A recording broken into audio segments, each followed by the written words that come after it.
नमस्कार दोस्तों, मैं सनी शर्मा फिर से हाजिर हूँ अपने चैनल सनी नल पर। स्वागत करता हूँ सभी भाइयों को। आज मैं फिर से हाजिर हूँ एक नई जानकारी के साथ कि किसी देवता की चौकी खोलनी है तो इस विधान से पूजा करनी है। फिर देखो कैसे आता है देवता आपके शीश के ऊपर। देवताओं की गद्दी है, जो लोग उनकी गद्दी लेना चाहते हैं, जिनके घर में उनकी पहले से सेवा चल रही है, उन लोगों के लिए वीडियो। सर्वप्रथम एक निवेदन रहता है, चैनल पे फर्स्ट टाइम विजिट हो चैनल को जरूर सब्सक्राइब करना, बेल पर क्लिक करना। तीनों चैनल गुरु गोरखनाथ, शिव गोरख, बाकी की डिटेल डिस्क्रिप्शन बॉक्स में मेंशन है। इंटरनेट की दुनिया में कोई मेरा गुरु को चेला को गुरु ने।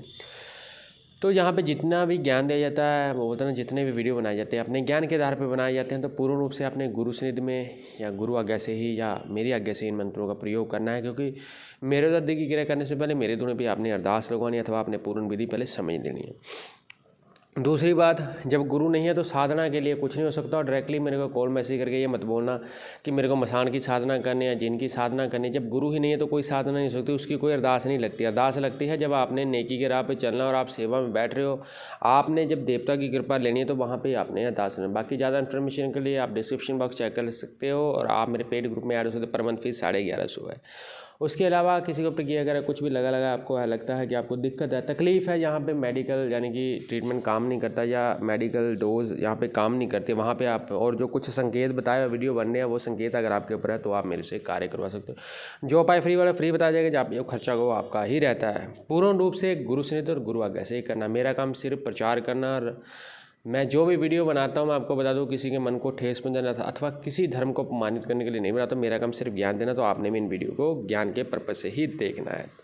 तो किसी भी देवता की अगर आप चौकी खोलना चाहते हो, चौकी लेना चाहते हो, चाहे वो बोलते हैं ना कोई भी देवता हो, बंदे के मन में एक लालसा होती है कि काश मेरे ऊपर भी देवताओं की कृपा हो जाए, मेरे सिर पे भी देवता आए। या जो लोग सवारी लेने के इच्छुक है, कुछ लोग देखो सवारी को मानते नहीं है, कुछ लोग नहीं मानते हैं, कुछ लोगों को लगता है कि मुझे चौकी नहीं लगानी है। लेकिन कुछ लोग ऐसे हैं जिनके मन में ये लालसा रहती है कि मुझे सवारी भी लेनी है, मुझे चौकी भी लेनी है, तो मैं जो भी पूर्ण रूप से कार्य करूँगा वो बोलते हैं कि जो कि चौकी सवारी में मेरे वचन हो वो वचन पूर्ण हो जाए। तो इनकी जो साधनाएं हैं, इनकी जो सिद्धियां हैं, या फिर सवारी खोलने के जो मंत्र होते हैं वो पूर्ण रूप से गुरुमुखी ही होते हैं। और गुरु के मुख से ही आपको वो सारी चीज़ें, वो सारी क्रियाएं जो है वो पूर्ण रूप से मिलती हैं। जब गुरु अच्छा होगा तो ज्ञान अच्छा होगा। जब गुरु ही नहीं होगा तो आप उस चीज़ तक नहीं पहुंच पाओगे, वहाँ तक आपको बोलते ना। क्योंकि अगर आप गुरु मंत्र ले लेते हो, गुरु मंत्र लेने के बाद भी आपको कई पड़ाव, कई स्टेज होती है जो आपको पार करनी पड़ती है। किसी भी देवता की चौकी खोलने के लिए सर्वप्रथम जो है वो तन आपको साफ करना पड़ता है। मन तो साफ चाहिए। मन साफ होगा तभी देवताओं के आपको दर्शन जो है सपनों के माध्यम से शुरू होते हैं।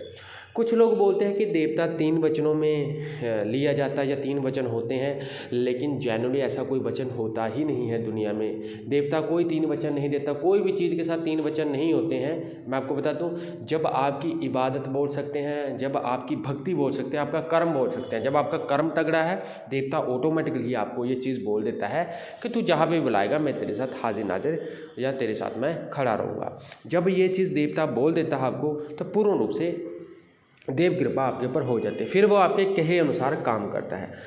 सवारी का मेन जो मूल तत्व होता है, मूल जो सवारी आने का संकेत बोल सकते हैं, या मूल जो सवारी आनी है उससे पहले देवता का संकेत बोल सकते हैं। सपनों के माध्यम से जिन जिन लोगों के ऊपर जिन जिन देवताओं की सवारी पड़ती है, वही देवता सर्वप्रथम आपके शीश पे पहले खेलेंगे।